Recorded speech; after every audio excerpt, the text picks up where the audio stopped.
COVID also gave us the opportunity to take technology serious. And I have so many friends who lost their jobs during COVID or because of COVID. And they said, Bella, for a lot of people who think that COVID was a bad thing, for me, it was a good thing. Because even though I lost my job, I was sent a link to take up a course in technology. This is a tech-related firm. I took that course, and now I'm earning 10 times more than I was making going to an office to go and work. So she says that for her, COVID, unfortunately, was not a blessing, especially if you caught the virus, especially if you lost a family member or you fell sick. But for someone, she says that it was a blessing for her because she's making so much money. So there's a lot that we can do with technology, and that's something that ALX is introducing to young women, especially the BU team, which is why it was necessary for us to have this conversation. So tell us about it, AC, and shortly, Maureen is in the background. We'll introduce her. But Hi, AC, Maureen. Hi, Maureen. Thank you so much for joining us. Yeah. And everyone here can see you. So this is Maureen Biney. I was in junior high school with her. I think I was a year ahead of you, Maureen, right? Yes. Yep. And we used to play basketball together, but she was very good and I was always on the bench. I always tell people this.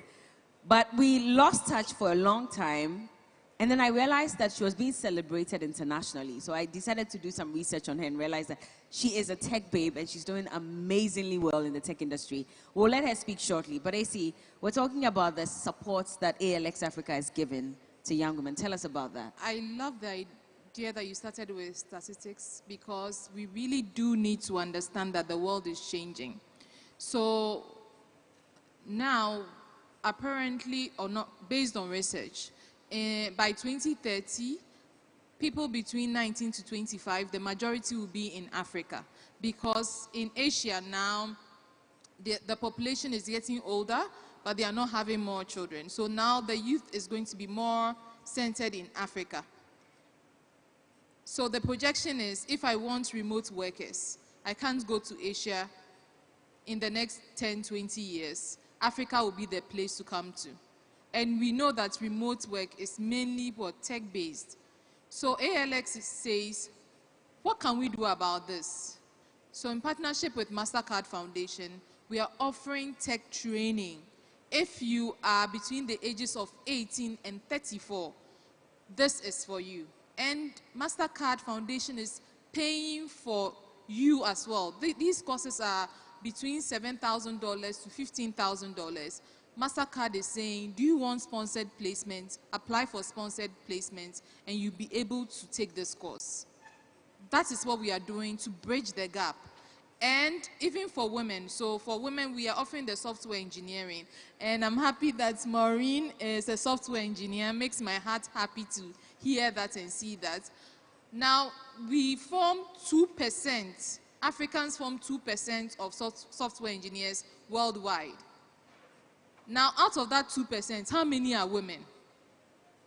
So ALX wanting to bridge that gap, because we are in March, which marks the International Women's Day, we are saying for this batch, we are only taking women for our software engineering course. Isn't that amazing?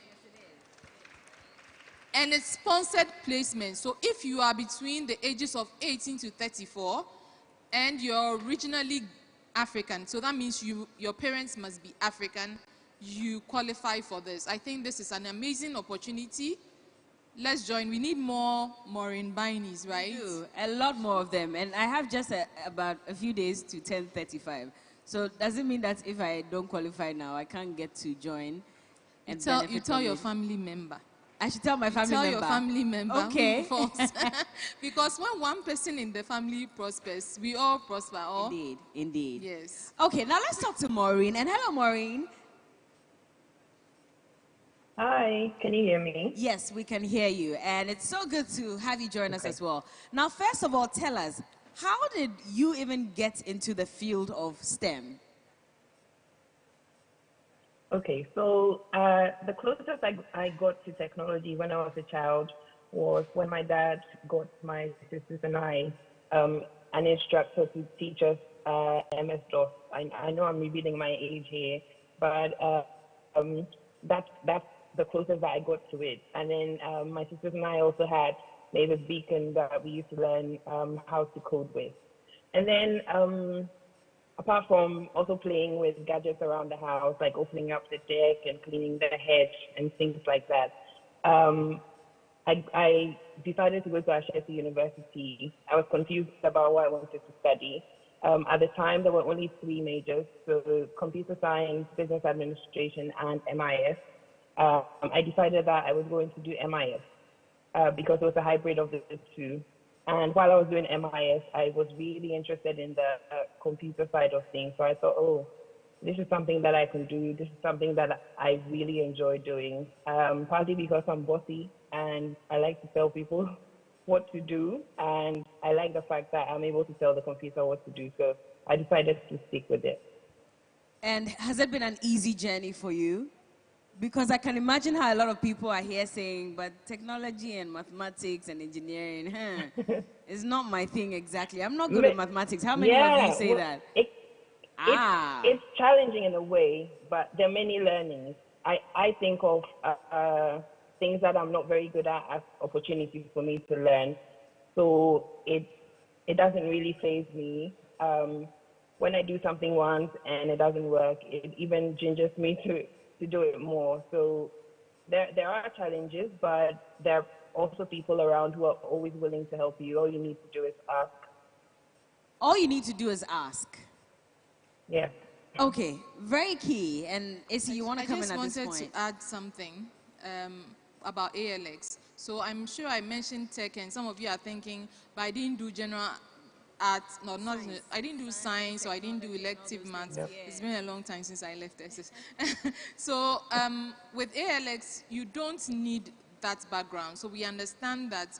So from 18 years, you don't need to have an IT background. When you apply, you don't even need to submit a certificate. So they're not going to look at how many ones. Now it's once or is. How many? They won't look at your aggregate. So please, if you are somebody who is like, oh, because I don't have IT background, I don't know math, you can't apply, please.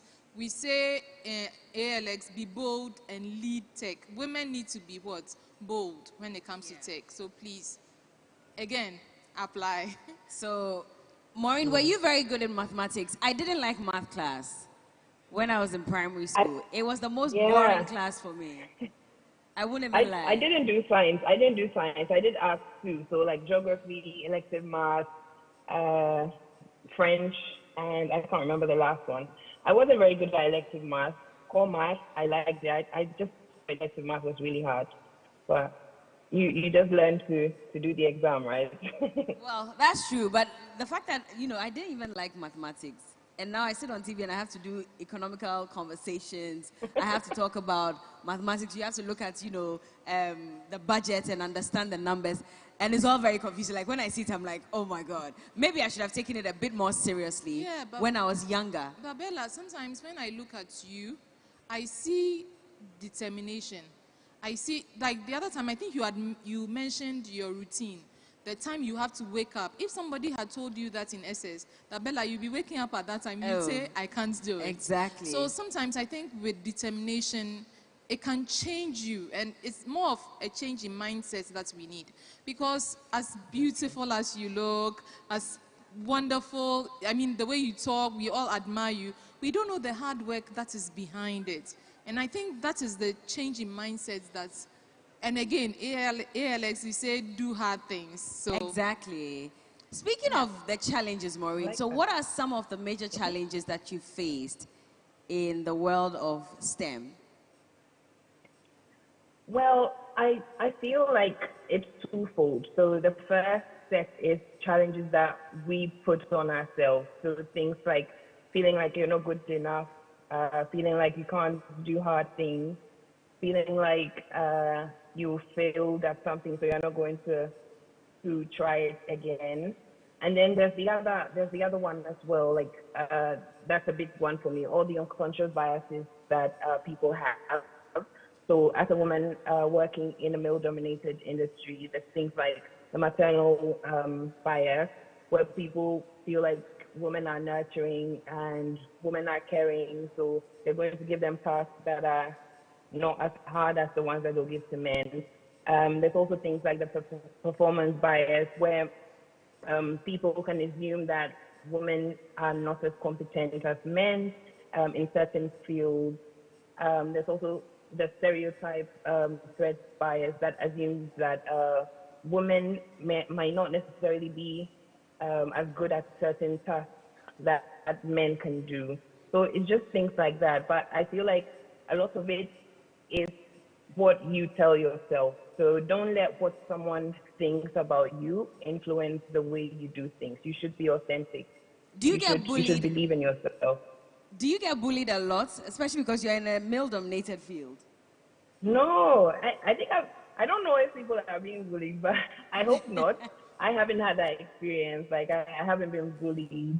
I haven't been bullied, but I don't know if you can still see me. I think that it keeps going on and off, but you carry on. We can hear you. Okay. Okay, you can hear me. Okay, yes. Cool. I haven't been bullied. Some of my best friends at work are men.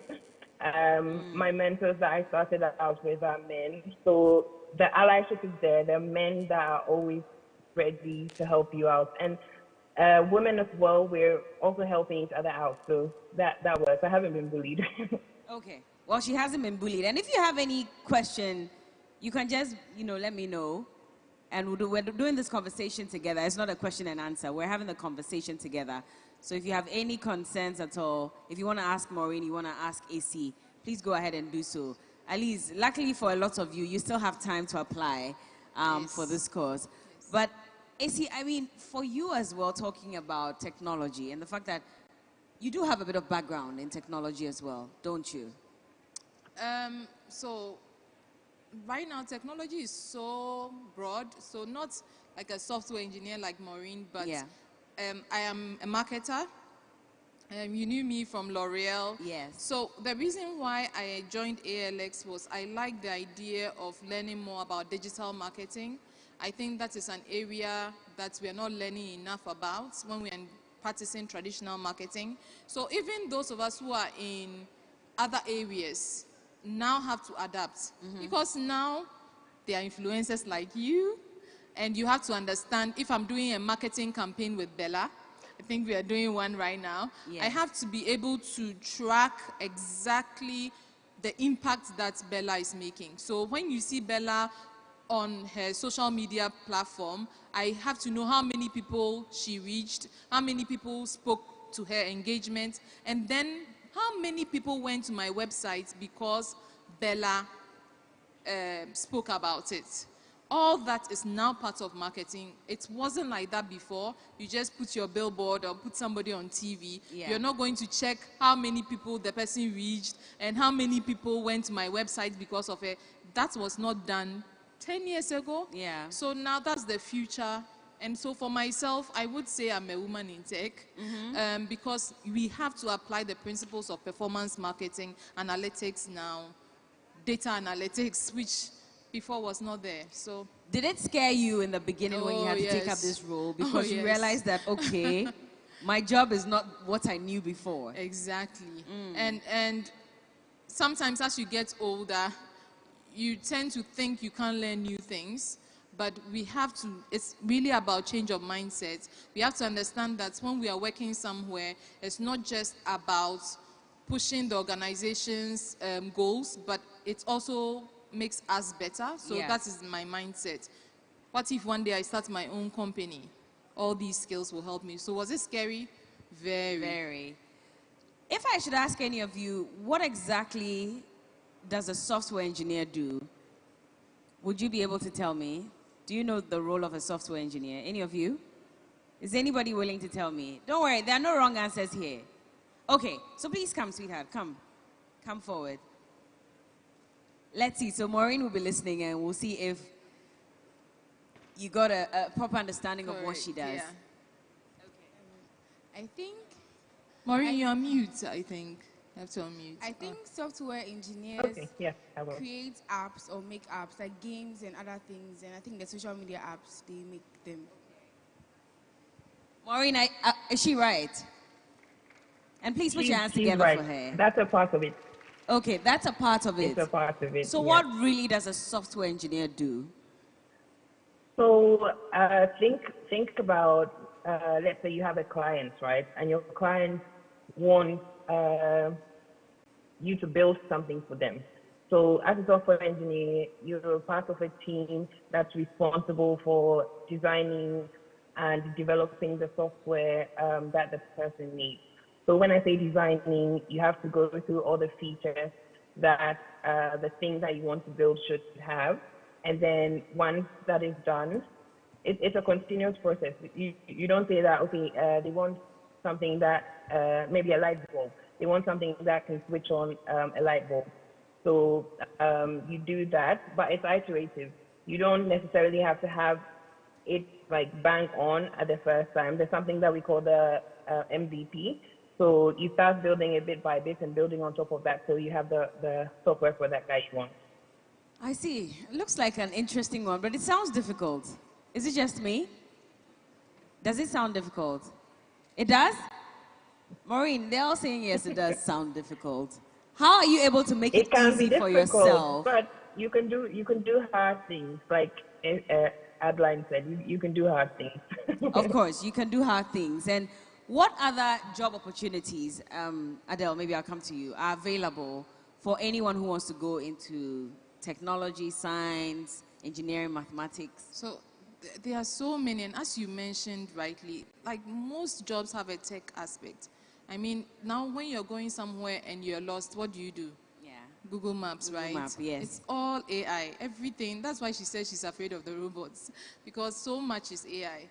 So basically, there are jobs like being a data analyst. A data analyst takes all data and tells a story with it. So for example, if you're a data analyst at a school, for example, what's the name of your school? Methodist Girls. So if you're a data analyst there, you are able to tell us how many students are there, what are their age groups, what are their medical backgrounds. You give all the data about you guys, you put it together, and you give it to top management to make decisions with it.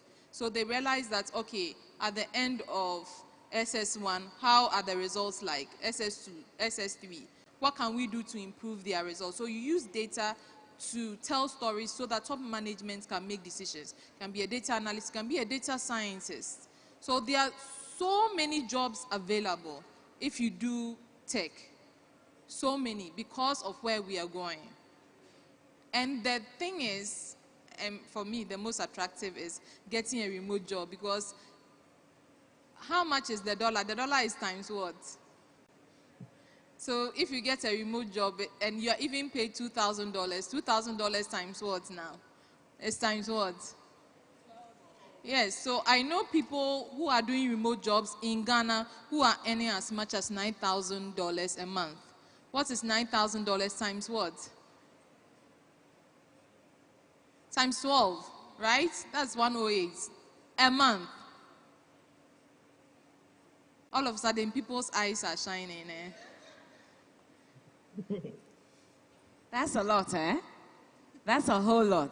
In fact, maybe I should start considering going into tech proper, even though my work also relies on technology anyway, because everything I do on social media, selling products, advertising for them, all that you still require a phone, and now even learning how to edit things and add a few things here and there just to make it even more exciting. So it is definitely a good thing for us, Maureen. But what would you say to everyone who's watching you right now? Why should they want to go into STEM? So we talk about how we want women to be in the STEM industry, right? But I think that it starts from somewhere. It helps if people who are up and coming can see people who look like them doing the things that they want to do. So going into that area, think about it as inspiring the next person to get into the role that you're in. And then the other thing as well, I feel like as women, there's some kind of magic that we bring to anywhere that we find ourselves. So think about things like innovation. We come with different perspectives when it comes to innovation into different areas. Also, the diversity in the workplace. It's important important. Diversity is important if we want to be driving innovation. So that's what I think. I think that first you should be there so other people can see you doing the things that they want to do. So they're not too afraid to get into that area. And then diversity, bringing different perspectives as a woman to drive innovation. Okay. So now we have just about 10 minutes before we wrap up this session. And I know that AC also has a lot of details to give you regarding how you can sign up. But if anybody wants to ask a question, the time is now. Is anybody ready to ask a question? Oh, there's someone. Okay. I'm told there are microphones around, so you can just walk up to the microphone.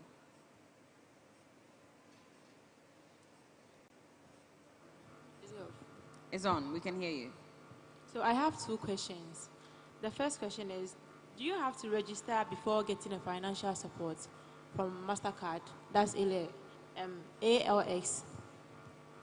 then the second question is there any job opportunity after studying with ALX?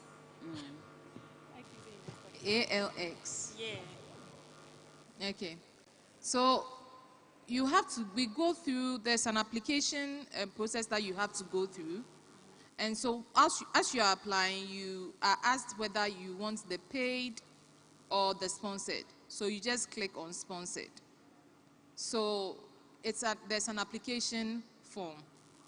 So it is, you have to apply basically, go through a process before you be picked. Because we have to find a way of picking people, because remember it's sponsored, so we have to find a way of picking quality leads. So there's an application process. So if that is your first question, I think yes. Now, my organization has two wings. There's ALX and then there's the room. So when you are, ALX is the training wing and the room is the placements wing. So after we train you at ALX, we put you in the room, basically, which is more about where can we place you. So after you finish the training, we also help you look for jobs. So one of our courses, which is cloud computing, for example, is done with Amazon. You know Amazon. So just imagine if you are applying to Amazon and you are coming with their certification. It really helps, doesn't it? So it's like we are giving you the oomph that you need, the help that you need to apply to these big companies. I hope I've answered your question. Just for females. So for the software engineering option, it is for females for this. So we take 3 batches a year. So for this batch, we are taking, this batch being April batch. Applications are open February, March for the April batch. For that batch, we want the software engineering class to be only women, because we want to give women at least the opportunity, a push, yes, to help them, yes. But after March, the next one, which will be in around September, that one is open for both male and female. Okay, my last question, please. What are the criteria for financial aid?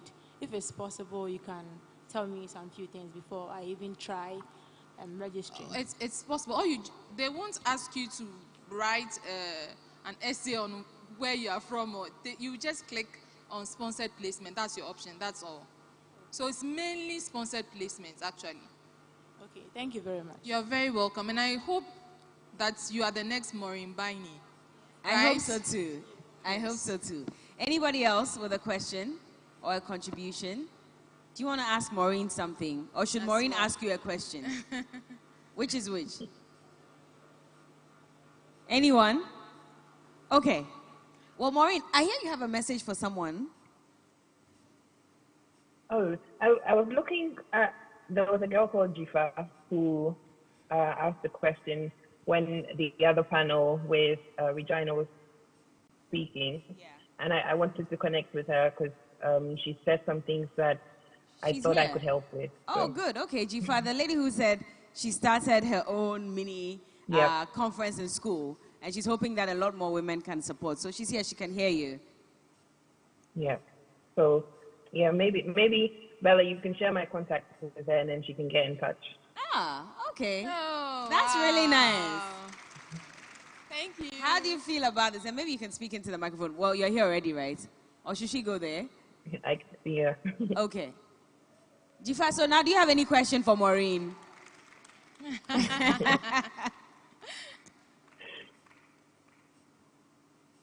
Can we turn on her microphone, please?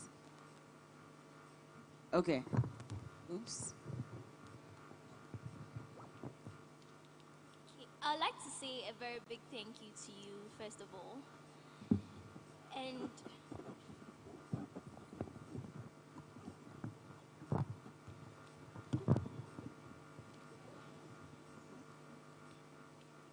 I actually don't have any question, but I would be very glad if we could partner and help other women in technology. Thank you. Okay. Yeah, welcome, Okay. Jifa. And I'm sure she's already mentioned that she's definitely going to partner. And who knows, she just might make an appearance in your school if she's in Ghana. So we'll keep the conversation going. Okay. All right. Are you also a science student? Oh, a science student. So we have the girls from the science department or the STEM. It's a mix of, okay, students from STEM. I remember I was there one time, and in fact, it was one of my favorite secondary schools to visit because they had built robots. And I got the chance to record that for one of my TV shows. And it was very inspiring to know that we have secondary school girls who could do this. In fact, you won the robotics competition, what, twice? Yes, the World Robotics Competition twice in a row. And so I was there to do some reports. So who do I on see if them. I want to visit you guys? Okay. Oh, their teacher Okay. is here. So I'll that's connect, good news yeah. then. So that those who are SS3, right, 18, they can apply for, that would be wonderful. Thank you. Definitely. Any last question before we wrap up on this session? Or any contribution? Anybody? Okay. Adele, what will be your last words, final words for this session before we go? And Maureen, don't go anywhere because I'll ask you same. My final words would be to do hard things, basically, because we are just at the point where we need a change in mindset to realize that for you to have a soft life, you first need a hard life. For you to have a soft life, for you to want to look all, glammed up and stuff, you need to have a hard life. So what do they say? Hard training, easy battle, no? Yes, indeed. So don't just get up and assume that we wake up in the morning and we put on our makeup and hair and it's all rosy. It's a lot of hard work that goes into it. Maureen, what would you say to everyone who's watching you this evening? I have a few things to say, and I hope I'm not going to take all of this time. So the first one is that it's okay not knowing everything. There's always room to learn, and there's always people around you who are ready to help you. And as I mentioned in the beginning, all you need to do is ask. And it's also important to not compare your journey to someone else's. So you can see that maybe another person might be doing really well at what they're doing at, and you are not doing as well as them. Every single person has their own journey. Your journey is not the same as someone else's. So just focus on what you're doing. If you need help, just ask. And also, there's a podcast that I listened to a while back that I think had a very important message. It says, whatever follows I am will come and find you. So think about all the things that you're saying, all the things that you're affirming. If you're saying, I'm not good enough, you won't be good enough. So positive affirmation, really important. Definitely, and thank you so much for this, for accepting to even do this in the first place. So let people know that we actually have Ghanaian women out there who are doing incredible things in the world of STEM, and she's definitely one of those people who's doing that. In fact, Bella, wait. Yeah, go ahead. American Express, do people know how big that is? That is big, and I'm so proud of you. I'm so proud of you. American Express, wow. That's a big deal. And that's not all. In fact, she was also named as one of the top 100. Let me get those details right. So she was named as Tech Women 100 2021 winner. And she, was named along with a lot of other people from around the world. So it wasn't just Africa. It was the rest of the world. And in 2021, when they were looking for the top 100 women in technology, Maureen was one of the names that came out. And she's Ghanaian. So that means that there's an opportunity for us all as well. You just have to put your mind to it, and you can definitely do it. Thank you so much, Maureen, for joining us. And No AC, problem. thank you as well. All right. And if you want more information, I'm sure AC is here. She can get in touch. I'll share Maureen's number with Jifa. And so if any of you want to connect with Maureen as well, I'm sure she'll be willing to do that. And you can also log on to my Instagram page, my Facebook, Twitter, because I have all the details. I have a link in my bio for ALX Africa. Just go sign on, register, so you can also benefit from the free scholarships that are being handed out to women between now and the end of April. Well, the end of March. So thank you very much. And on that note, I'll take my leave. I hope this was helpful to some extent. It was? Awesome. Who thanks the thanker? So I will thank the thanker, Madame Bella Mundi, for leading a fantastic session. Thank you very much. So if you've realized, our first session was inspiring you to be big. There's nothing worse than being inspired and having no idea of how to get there. So we finished inspiring you, and this second session is going to be giving you a bunch of opportunities to help you get there. So our final session is going to be run by another organization that I many years had the opportunity to work with, and truly I believe that their mission is incredible. One of the earliest entrepreneurial support organizations to exist in Ghana, and they're here today to share some of their work with us and to help us explore and maximize the opportunities for women in tech. So it's my pleasure to present to the Women's Summit and Expo, the Mest Africa team. Woo, lots and lots of fans. I love it. All right, so coming up to the stage now, we have... Woo, I want some. So why natural, Marvin. and what does it mean to you? Well, one day you realize you will not be 21 forever. So you want to make the best choice to help you stay your best, not just today, but always. We don't get to choose many things in this life. So I choose to use the best soap that helps me look all natural always. So wait, what soap do you use? I use Geisha African Strength, that is the Moringa and black soap, to give my skin a soft and glowing look. And it's for all skin types.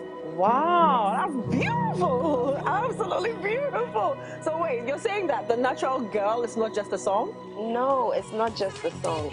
Being natural is a lifestyle, and it's naturally easier with Geisha. New Geisha African Strength, black and moringa soap. Look your best, not just today, but always.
Round of applause to Charterhouse.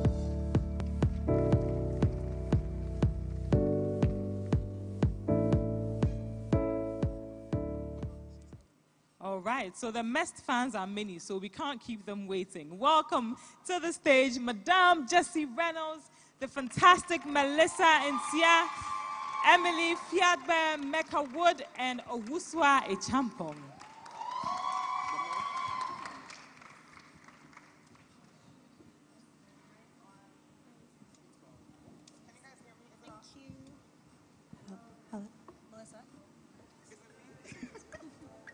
Hello, all right, great. Good afternoon.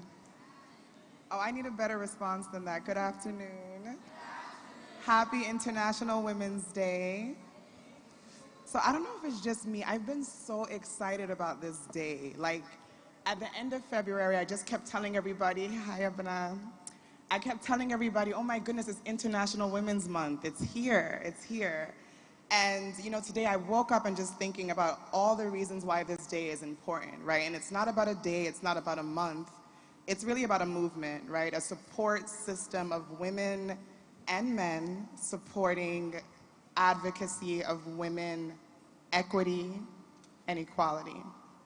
So my name is Melissa Nsia. I'm the Director of Portfolio from MEST Africa, and I'm going to tell you a little bit about what MEST is all about. I also have my brilliant and beautiful colleagues here. They'll each have a chance to introduce themselves, and they'll talk a little bit about the work they do at MEST as well. So I'll jump right in. MEST Africa, founded in 2008, is a training program, an incubator, and also a fund that supports young entrepreneurs all across Africa to be able to develop viable business ideas, test these business ideas in a very safe and creative environment, and actually take these solutions to market, right?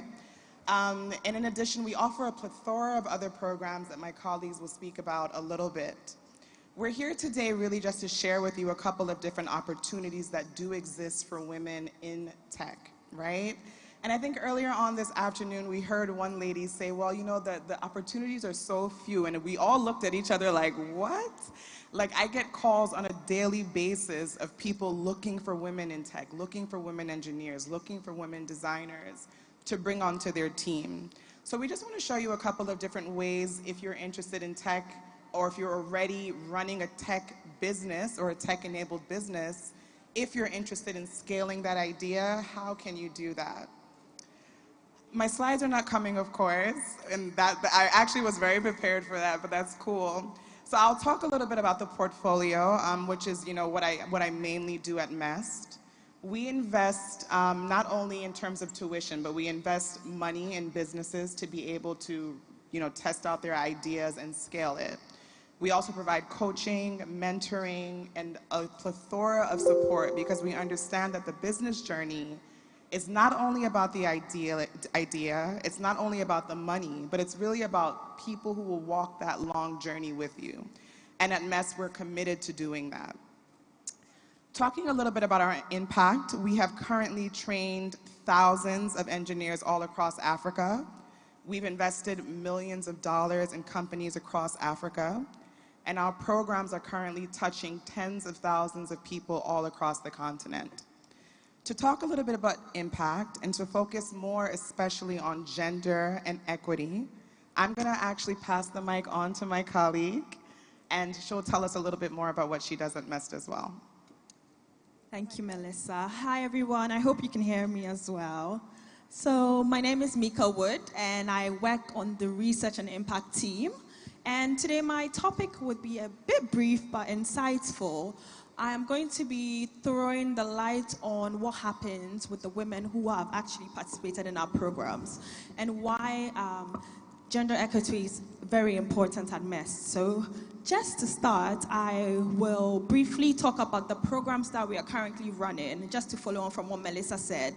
At MEST, our programs are split into three ways. So we have the first stage, which is a training program. So we have a program named Pre-MEST, where we actually train young people in software development and graphic design. This is also paired with our entrepreneurship and training program, where you'll be hearing a little bit more about that today. We also have the second scope, which is our accelerators, and this is where we work with early stage startups in terms of providing financial support and coaching, and later venture startups. Then we have the incubation section, which is portfolio. In terms of gender at MEST, I would have to say all our programs are designed with a gender lens because it's very important in terms of our main strategy of getting people, young people into work, to support women and encourage women to take a chance or take opportunity that is given to them. So just as a way to give into guidance, I want to explain that at MES, there's a big scope. So it means that we are an avenue for young women from early stage. So that means if you have an interest or a background in tech, we have a program to meet your needs, all the way to senior leadership development stages. So that means if you're a CEO of a tech startup or a CEO of an SME, we have a program to suit you. So gender is equally important at MES because of three key things. Firstly, we think it's very important to get women a place or a seat at the table because our diverse perspectives would give insight into how processes should be designed, how businesses should be run, and actually make sure services are aligned with a lot of factors that are important to women. The second would have to be the economic benefits associated with tech. I mean, today we've heard about amazing job roles, we've heard about what remote opportunities can do for you as a woman, and we also believe that by joining our program, whichever level you are at, we would be able to support you to grow and build that skill set to follow that as well. Lastly, I think it's an issue of social justice and ethics. I mean, the reason why we are all here today is to push for gender equity, and it's very important that young women actually have the necessary information about how you can get involved, what you can do, and the opportunities for you to actually grow if you are in tech. So today's little conversation is just for me to share some of the key learnings that we have learned on our program. So I'm going to split into two sides. That's training. So I'll talk about some of the key things we've learned or observed when it's come to women and their participation in our programs. And I'll also do the same with accelerators.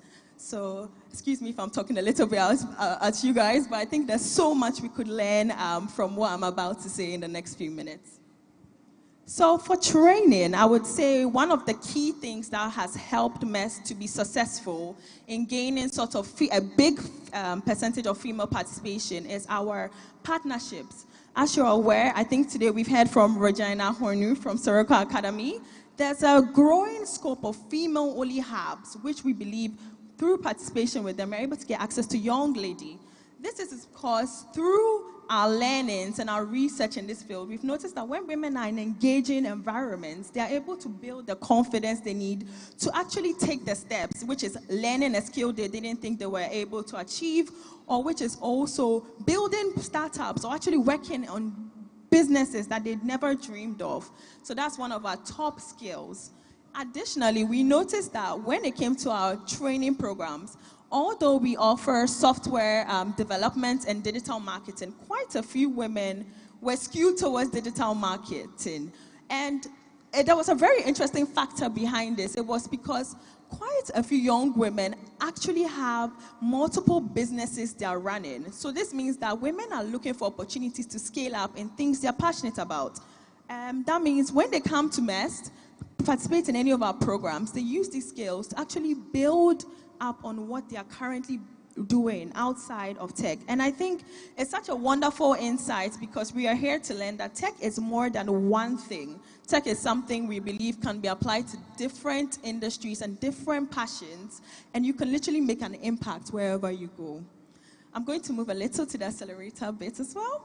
And this is where we work with startups and SMEs. So we noticed from our participation rates that quite a few women who are actually present in the startup scene or the SMSC environment were unfortunately playing the non-technical roles. So this means that quite a few women would be found in operations, communications, and we believe there's room for growth in that, which is why we especially like to introduce the young ladies we've trained in software development and pair them with these companies just to show them there's a possibility for you to grow in tech, there's a possibility for you to learn, and there's definitely a possibility for you to expand your horizons. In addition to this, we've also learned that setting criteria to make sure we are working towards recruitment is key. It means that when we actually go out there and tell people we need women in the top positions to apply to our programs, we're actually able to find them. And even orienting our programs towards a sustainability focus, interestingly, brings about the largest percentage of women founders. I think that's quite an interesting perspective where we can say that women are impactful and are looking to make change as well. So looking at these things, I have touched briefly on what we've observed with participation and what we've mainly observed with gender unrest. And although I've said all of this, it's very important to know that we do have challenges, and we do know that tech is a male-dominated field.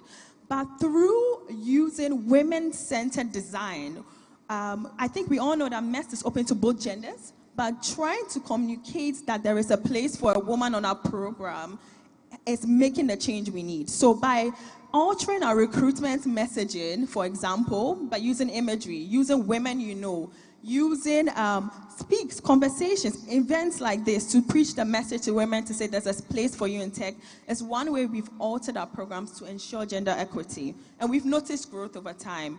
We've noticed change, and we've noticed more women are interested. In addition to this, I believe partnerships are very strong. So like I previously mentioned, Women's Haven, Soronko Academy are also helping us with the pipeline of young women who, after learning skills, want to grow, want to build businesses, and are guiding them to our avenues and guiding them to further opportunities to grow. Although these things are happening, there are actually, I'm going to touch on 3 key opportunities for growth and gender equity that could be passed along different opportunities before I hand over to my lovely colleague here. And I think one of the things, or one of the takeaways we've observed in getting women into these kind of programs is that we need to push for flexibility.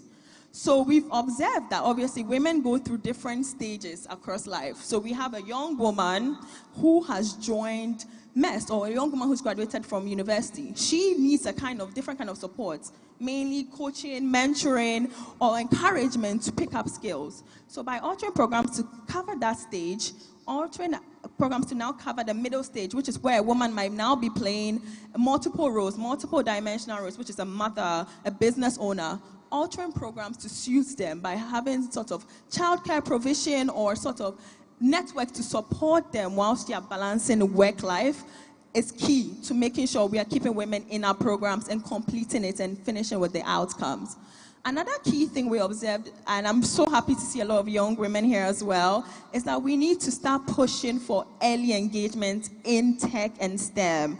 And it goes beyond just learning about robotics as well. I think as we're all learning, tech is diverse, and tech is something you can put on to your passion, fashion, music. There's so much to do to it. So pushing that interest or knowledge skill is very key to make sure we are bridging the equity gap.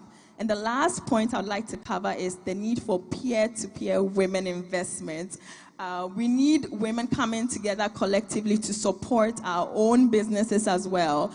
I believe that's one of the best ways to get our foot on the table and push some of the most amazing ideas that have come to the table, and that might be lacking support. So I just want to say thank you very much for listening to my brief presentation on our learnings and what we've observed when it comes to gender equity at MEST, and happy International Women's Day. Thank you.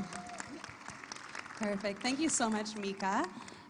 So my name's Jessie Rannells. I have worked at MEST for the past 3 years, firstly working in the consultancy department, just supporting in kind of the entire process, design, and implementation, and now I work with the SCALE program here at MEST. So I guess to start us off, just for the audience, I just want to see, please raise your hand if you are currently the CEO of your business. Okay, so we have a few in the audience. Now please raise your hand if one day you hope to become the CEO of your business. Yeah, I think most people here could probably raise their hand on that one. So I guess I just wanted to follow up on what Mika said today. She identified the gaps in different program areas. But quickly before I move into the SCALE recruitment process, I kind of just also wanted to give you guys a few tips and tricks that I've come across in terms of how to recruit women, whether it's for programs where you're doing skills transfer as accelerator programs, bringing in female-led companies, or even just in general kind of for different roles and opportunities that you might have throughout your careers working either in tech or not in tech. So that being said, I do have my slides up behind me just on the off chance I'm speaking too fast, so I do apologize. It'll all be back there. But when you're looking to design a recruitment strategy, and especially one that has a gendered lens and is kind of really looking to be inclusive of women in the industry, the first thing I'd say is definitely to actually factor that into the entire recruitment cycle. right? You should aim to have the most diverse group of applicants possible and pull from as many different places as possible. So this is where, as Mika said, a lot of these partnerships come in. You can look for hubs that other entrepreneurs might be at. If you're looking to recruit somebody, spaces like MEST do have alumni channels where we post job site postings, sites, all of that. And so really tapping into those networks is kind of one of the best and most efficient ways that you can really access a wider pool of women in this space. And kind of just leveraging those partnerships and those connections that you have with others in order to effectively recruit women. The second key area is really focusing in on kind of the language that you're using and the imagery that you're using around that, right? Making sure that none of the terms you're using are gendered terms, making sure that when you're putting out these recruitment campaigns that women are able to see themselves reflected in the content you're putting out. The same way that we always push for our entrepreneurs to tell a story when they're pitching to investors is the same way that we should be telling the entrepreneurs we're looking to attract in like our general overarching recruitment story, that this is a space for them, that we are focusing on their needs, and that considerations are being made for any additional, I don't want to say precautions, let's say, but kind of just that we are being flexible in when we design and implement the different programs that we're running. Overall, though, I'd say that when you look at actually the recruitment process in general, it's all about accessibility. It's making sure that you're being flexible when it comes to the types of applications you're rolling out, where you're posting them, how visible they will be to the women that you're targeting, and then also bringing that into the actual interview and recruitment process itself, right? Typically, and especially in Ghana, I've noticed a lot of times women have additional responsibilities to just going to work. Whether it's helping around the house, whether it's supporting family members. If you have kids, it'll be kind of watching the kids, making sure they're ready to go. And taking this into consideration when you're doing something like recruitment. So maybe making it a virtual call, maybe making it an in-person meeting where on the off chance you need childcare, you have a staff member available to support with that. And really just kind of taking into consideration the different things that a woman in the tech space or just a woman in the workforce in general might have to overcome in order to be included in some of these opportunities will definitely increase the amount of women that you're able to target throughout the recruitment process. In terms of the key considerations when it comes to actually designing your program and implementing it, as you can see behind me, we've already briefly discussed the call for applications, so through outreach and partnerships, through making the media content actually matter and seem relevant to those you're targeting. You can also look and have just the reviewing and selection process. So when you look at the typical application that would come in, and especially if you're looking to use any sort of tech-enabled software to shortlist people and do that, a lot of these programs have typically been done using existing data. When you look at existing data in the tech space, typically women are left out from a lot of these roles, right? And so just making sure that when you're looking at the selection criteria or even the shortlisting criteria, that every single aspect of it is removing any barriers that inherently women might face in submitting, in showing up to the application, and even to participating in the program itself. The final one is that, as Mika mentioned, mentorship and peer-to-peer learning are one of the best ways that you can engage women. So whether that's you as CEOs in the audience, taking it upon yourselves to support the women in your organization and make sure that not only do they feel as though they have somebody who's looking out for them and having somebody that they can turn to when they need to, but also really making sure that you're sending them to opportunities such as this where they can network and expand their own, I guess, viewpoint on the space and kind of just their general network on a personal level, but then also really making sure that any of the barriers you faced along your way up, you're working every day to remove those for whoever's going to follow you. I think internally, for programs such as MEST, we can also look to do this. You can host gender and diversity trainings so that everyone on the team knows at every moment how you can constantly think about making it equal, making it equitable into the programs you're designing, into the events you're running, and really also bring men into this conversation. Because at the end of the day, the tech space in Africa is still predominantly dominated by men, right? So kind of removing them from these trainings, from these conversations, and not making them aware of how relevant this is in the day-to-day life of women in this space is definitely a missed opportunity, I'd say, across the board when it comes to inside of companies, inside NGOs, inside ESOs, So really just factoring in how you can make sure that internally your team is aligned on the importance of bringing women into your programs, so that when the women actually come into your programs, they feel supported and acknowledged and respected by every single member of the team. The final thing I will say, and this is a big one that people often overlook, is make sure you're always monitoring and evaluating the effectiveness of your recruitment strategy when it comes to targeting women, but also in terms of the conversion rates of your program. If you bring 10 women into the program and 5 of them drop out over the course of it, why is this happening? What can you do to change the program to enable them to either participate fully, to be more engaged, or really to feel supported throughout the cause of it? I think with that being said, I will move into the SCALE program in general.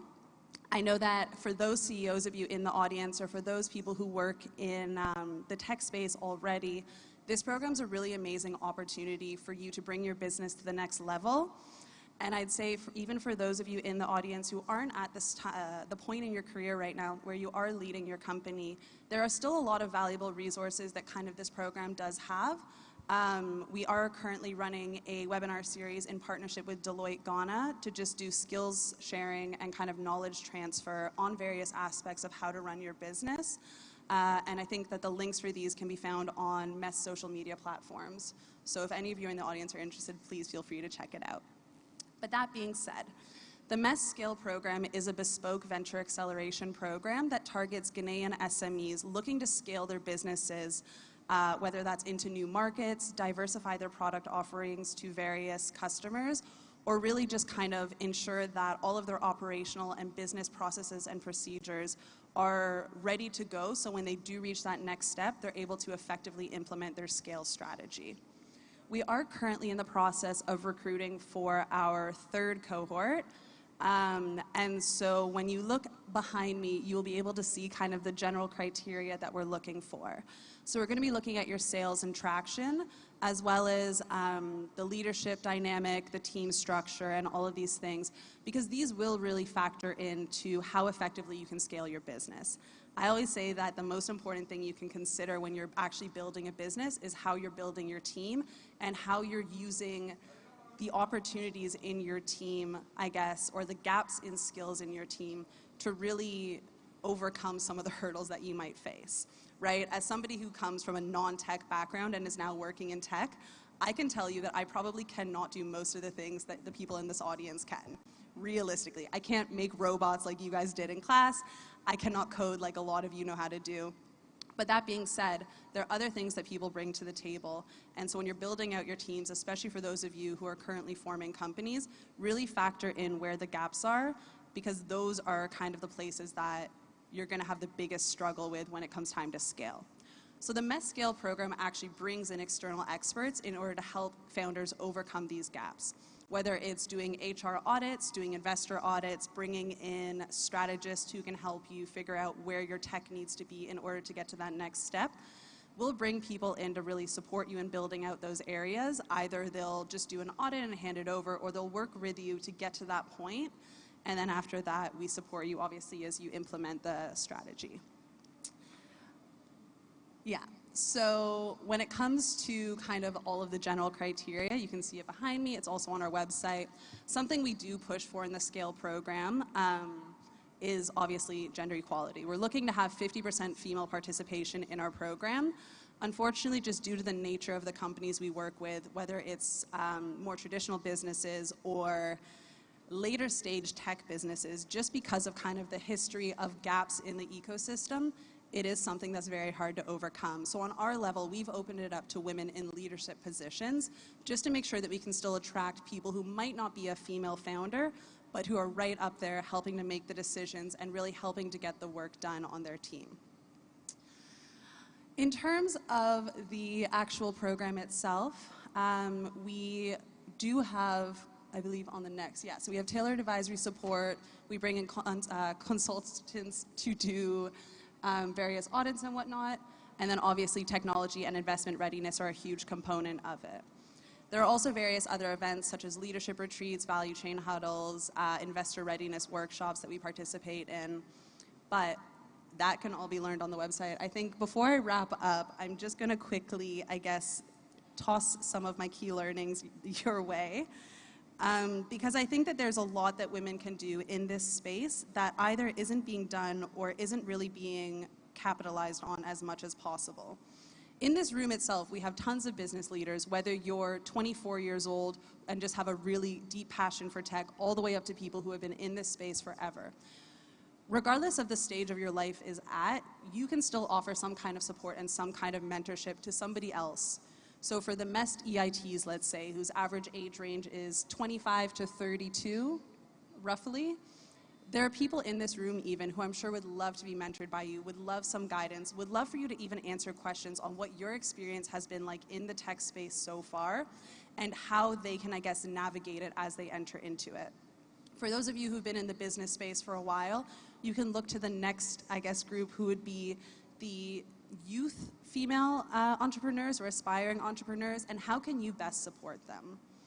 Right? I think that you also can look to add your voice or advocate on behalf of others, whether that's in your company, if it's on a policy level. I know that right now tech policy is becoming a widespread thing across Africa, and really focusing in on how to make these policies inclusive and how to make sure that there is the distinction between, I guess, the genders and the support that's needed, and kind of how you can frame a lot of the wording in these policies going into implementation in order to make sure that they're done inclusively. I think beyond that, though, I will pass it over to Emily, and she'll just give you guys a bit more information about the MEST training program. Thank you. All right. Hello, ladies. It's lovely to be with you this afternoon. I want to start by just asking our female entrepreneurs in training from MEST just to raise your hand, do a little wave, show us where you are. Yes. So I'm going to be speaking about the program that these very talented and inspiring women are in, which is the MEST training program. My name is Emily. I'm the director of the MEST training program, which is a 12-month training program in software entrepreneurship. Throughout the program, our entrepreneurs in training, who we affectionately call EITs, take courses in software development, business, and communications. And throughout our program, are building different software businesses, working with different teams, and testing out different ideas. And then by the end of the program, they have landed on a final idea, a final team, and they pitch their idea to a panel of investors. And they have an opportunity to receive seed investment and move over to our portfolio, which Melissa manages. But regardless of investment or not, our goal is to ensure that we are helping to train globally successful software entrepreneurs. And we have a big passion in our program for having a 50% female cohort every year. So we strive for that. And the ladies that you saw in the audience are actually hailing from many different countries across the continent. Very diverse cohort, and they all come with incredible skills. You don't have to have a background in software or even entrepreneurship, but you should have an interest in software and an interest in entrepreneurship. So this program is open to both males and females, so it's relevant to some of you in this room.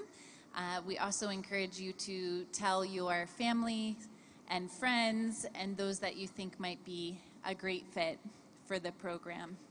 The program is fully sponsored, so it's 12 months, fully sponsored. There's no cost to participate in the training. We house all our entrepreneurs in training. We provide them 3 meals a day and a modest stipend for the purpose of them learning and focusing fully on building a software business. Our program is founded on the idea that talent is everywhere, but opportunity is not. That's something our founder, Jorn Lissigan, is very passionate about. And the idea is bringing opportunity to individuals to pursue what they're really passionate about. So I'm going to hand it over to my lovely colleague, Owusua, to tell you more about the criteria for the program and also how to apply. Thank you, Emily. Hi, everyone. Really pleased to meet you all and to share the MEST training program opportunity with you all. So my name is Owusua, and I'm the recruitment associate at MEST. Basically, what I do is receive all the applications, review them, call for phone interviews, shortlist, and then we have our final cohort at the end of every recruitment season. So I'm going to be walking you through the application process. First of all, you need to visit the application portal. We have a link. You can visit our Instagram or YouTube channel, MEST Africa, and you can find a link there. Once you log on to the application portal, you need to register or sign up. When you have done that, you need to take 2 pre-learning courses. These are basically to give you an introductory idea of what you will be doing when you are enrolled at MEST. And so once you have taken the 2 pre-learning courses, then you have to do an aptitude test. From the aptitude test, we shortlist and call for phone interviews. Phone interviews are facilitated virtually, so we do them over Google Meet or Zoom. We will communicate which platform at the right time. So once you are through with phone interviews, then we move on to group interviews. These ones are facilitated in person. And we have 5 countries that we visit for group interviews: Ghana, Nigeria, Kenya, Senegal, and South Africa. And as Emily mentioned, we recruit from all across Africa. So if you are from any other African country, you have to find your way to any of these 5, which is closest to you, and then you can have your group interview. So that's actually something that we ask in the application. We ask you which country you will be able to attend a physical interview in. And if you are through with the interview and you make it, then we give you your contract, which you have to sign and return to us, and then you're officially an entrepreneur in training. I also want to walk you through some important dates. So very recently, we have begun reviewing the applications on a rolling basis. So as we speak, applications are currently open. Those who submitted by the first deadline, which was 26th February, should hear from us by 17th March. Those who will submit by 20th March should hear from us by 3rd April, and those who will submit by 11th April should hear from us by 24th April. And so you're very welcome to apply. Visit our YouTube or Instagram. You can find the application link there. We also have a very active and vibrant Telegram channel. You get to connect directly with the recruitment team and also other applicants.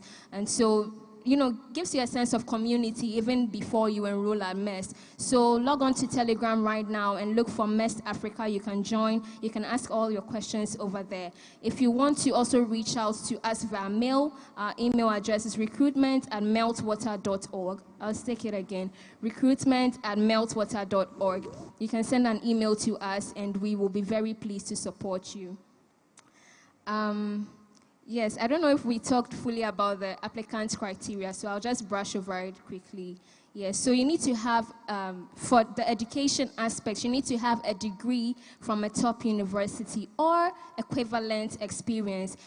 In recent times, we have found that not everyone has the opportunity to go through tertiary education. And so if you have some form of corporate work experience to make up for it, we are very pleased to recruit you. You also need to demonstrate some entrepreneurial drive, which we will ask you in your application form. You need to show us something that you have done in relation to entrepreneurship, or just to demonstrate that you have an interest in it. And then we also look for people who have a deep passion to start a software company. The goal of the MEST training program is to raise globally successful software entrepreneurs. And we have also informed you that at the end of the program, you will actually graduate out of the program with a company, having formed a company with members of your cohort. So you need to have an initial interest in starting that software company before you even come into it. And then you also need to be ready to commit a full year to the program. The program is fully residential and facilitated in person throughout the 12 months. We provide housing or accommodation for our EITs, and so you should be ready to commit 1 year to come and live at the housing facility, come and study at the MES campus for that 1 year. So you will not be able to combine with school or regular work, unfortunately. So you need to be sure that you are able to commit 1 full year to this. And then finally, you need to demonstrate some soft skills. There's a lot of teamwork, a lot of team building. Before you form your final company that you graduate with, you'll be forming teams within your cohorts. We call it capstones, and then coming up with various brilliant ideas that seek to solve social issues in Africa and also globally. And so you will be forming these teams along the line. And so you need to demonstrate that you have some kind of confidence. You know, your team can decide that today we want you to be in the front line and you need to present on our behalf. So you need to be able to demonstrate these leadership qualities as well. Okay, thank you very much. So that's just a rundown of our training program, how you can get in. Don't forget, you can look for us, MES Africa, YouTube or Instagram, and also on Telegram. Join our Telegram channel. You can ask all your questions there. If you ask for the links, we will share them over there. Thank you very much. And on behalf of my wonderful team here, we'd like to wish you all a very, very, very happy International Women's Day. Proud of you all. Thank you.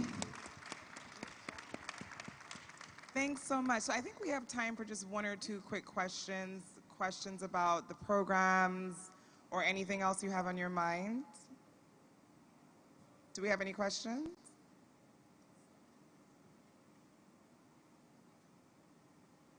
Going once, going twice. Thank you all so much for your attention.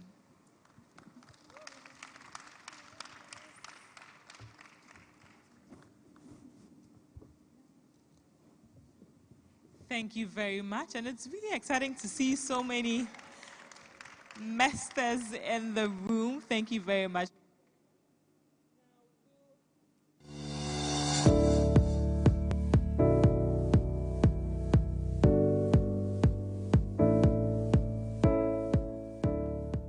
Mothers of Africa. Mama, will I ever be a soccer champion for Ghana? Well, you've got to be like a geisha ball. Staying strong and going so far. Never give up till you reach your goal. Okay, Mama, I'll be strong and go so far, lasting long like this geisha ball. Be strong and last long. Like geisha.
All right, perfect. Thank you very much. I know you're tired. Thank you for staying with us throughout the day. We're just about wrapping up, and we want to leave you with a dose of inspiration and a dose of inspiration and love and happiness and excitement. So allow me to welcome our very, very last speaker. She's just going to share a very, very, very short note with us. She's the founder of Ladder.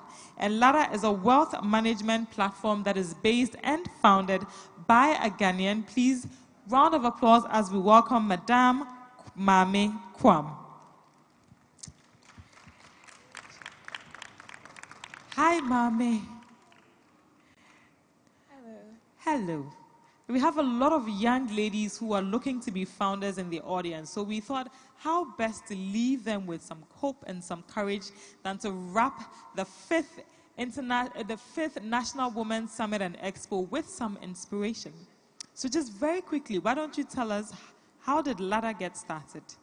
So Ladder got started in my final year of university, where I was facing a particular problem, which was that I realized that I was sort of always running out of money in Ghana, but not running out of money in other countries.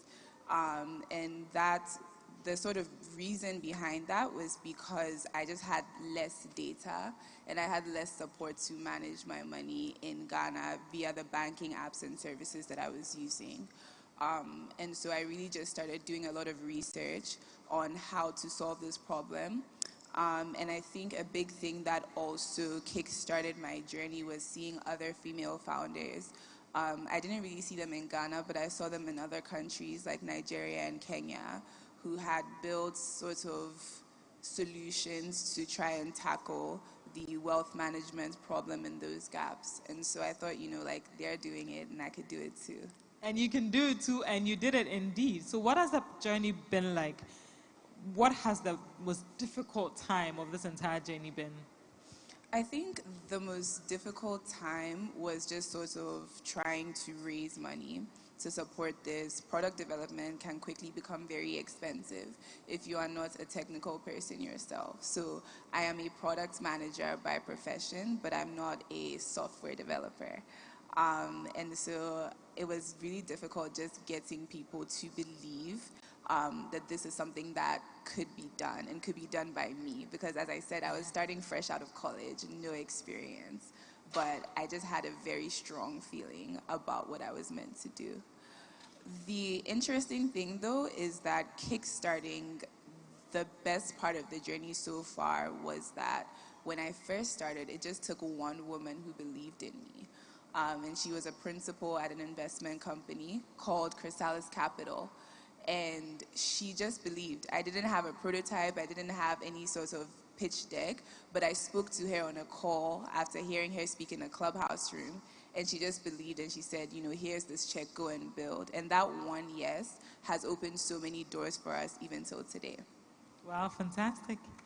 And what keeps you going when all of the other doors weren't opening, when people aren't downloading as fast as you wanted, when you feel like cracking your head against the wall? What keeps you inspired? What keeps you going? I think that the vision and being very committed to the vision of what I am trying to build is really what does keep me going. And I think that for me, I started because I didn't see a lot of people around me doing it and people that looked like me, but I saw one or two and I thought I could do this. And so I want to be that person that does it, to show that this is possible and you can. Yeah, that's what keeps me going. Fantastic. And Ladder, how can we use Ladder? How can we access it? How can we, become, what do I want to say, Ladder climbers? So I'll talk a bit about what Ladder is. So Ladder is essentially an AI-powered wealth management app.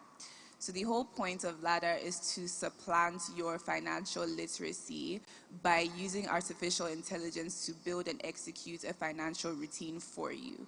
So with Ladder, you're able to connect your mobile money wallets and bank accounts, and then you're able to also save and invest all from one place. Now we have an AI that's called Lady, and Lady builds your financial routine for you. She tells you how to save, when to invest, how to stay on top of your expenses.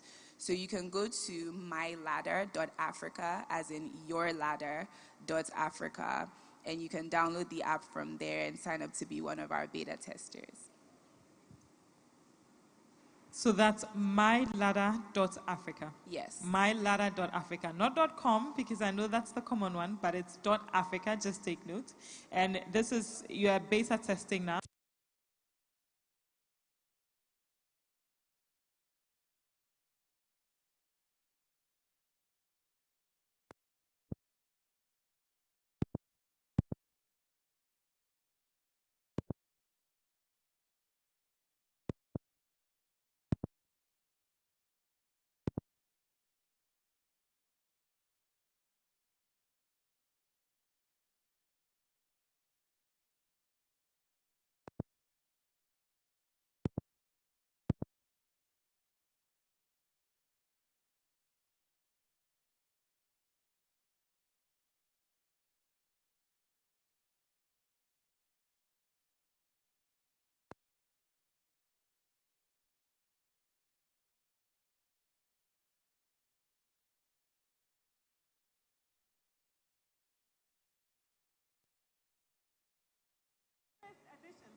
Special number, so a round of applause to Charterhouse for keeping this going. 5 years means this happened through COVID, this happened through economic downturns, this happened through madness, but we are still here. So very special round of applause to Charterhouse and to Madame Theresa for not giving up. May I invite you, Madame Theresa, just to very quickly thank you, Madame Ame, and keep ladder going. May I invite you, Madame Theresa, just to say a very special thank you to all of our sponsors that made today possible. And just so you know, Madame Theresa is dressed in a Ghanaian, a very young Ghanaian woman. She's called Talensi Sandi Owusu. She's brilliant, so I was very excited to see our African fashion shining bright. Thank you. Before I do the final thank you, I'd like to invite one of our participants, Adeline, to just give us a wrap-up conversation on ALX. I think you spoke a bit about it during the panel session with Bella, but I'd like you to give us a few more details. Hello, guys. So I'm back, but I believe that I speak to one person, you become my ambassador, right? Yes. The way you are interested, I know it's just the age. You would have participated for me. So quickly, those who are projecting for me, are we ready?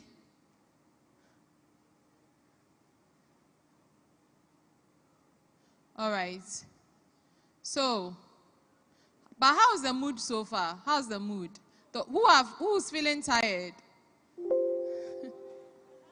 Ready to go? Who's feeling excited still? Oh, thank you, thank you. You still have some excitement. Okay, so I think I'll start. All right. All right, so I mentioned again that we are from ALX, and the idea of ALX is about offering you tech training that is going to make you employable, not just in Ghana, but outside Ghana. Don't worry, we will finish this program in 2030. By that time, you'd have qualified for it, so don't worry. Why I'm talking to them is because we are looking at people who are between 18 to 34. So if you're between 18 to 34, please, you can apply for this. The courses are data analytics, data science, Salesforce administrator, cloud computing, that is with Amazon, and then software engineering. The software engineering is, we are taking only women for this batch. So if you're a lady, please, or you know a lady who's between 18 to 34, give it to them. We have sponsored placements. With the sponsored placements, that means you do not have to pay for the cost of the course. And the cost is about $15,000. Some $7,000 times 12. So please, I will ask that Our stand is right there. All you have to do is scan the QR code. And even here, you can start the application process. So you start the application process, and then when you are home, you continue. So start the application process. How many of you are going to start? And how many are giving it to their relatives? Yes. Thank you very, very much. Please scan and join us. Thank you. So I would hand over to you, my dear friend. Dear friend, indeed. She was being an ambassador for ALX, so I'll be an ambassador for her. Many years ago, AC handed me a book that she shared with me. And there's still one thing that I remember from your book. She's shy, so she's running away. But I'll say it anyway. There's still one sentence that I remember from her book. And in her book, she talked about how we were all children of God, which makes us princesses. And so she said in her book that would a princess go to class and sleep? Would a princess go to class and sit anyhow? Right? So every time I feel tired and every time I want to let myself go, I would remember that I'm a princess and I'm a child of God and I had to keep going. And that was in the first chapter of the book and I never forgot. So she's a very, very special lady and it's wonderful to see you again, AC. And now to all of our sponsors who made today happen, we are incredibly grateful. Let me invite back to the stage Madame Theresa to say a very special thank you to you all. So I'd like to say a really big thank you to all of you for coming today and for staying the day with us. I hope that you've been impacted. You've heard a lot said to you, and you are really going back charged to really take on the future. We want to see you leading the tech space in the future, and that's why we are having this event. I want to say thank you to our sponsors who make this possible. Without sponsorship, we will just dream it and we'll never be able to achieve it. So thank you so much to Geisha, to Casa Preco, to Joy FM, to BO16, and to Bella Kwa, and all the other sponsors who have made today possible. And I wish you all a wonderful International Women's Day and do enjoy the rest of the day. Thank you for coming. Thank you for coming indeed.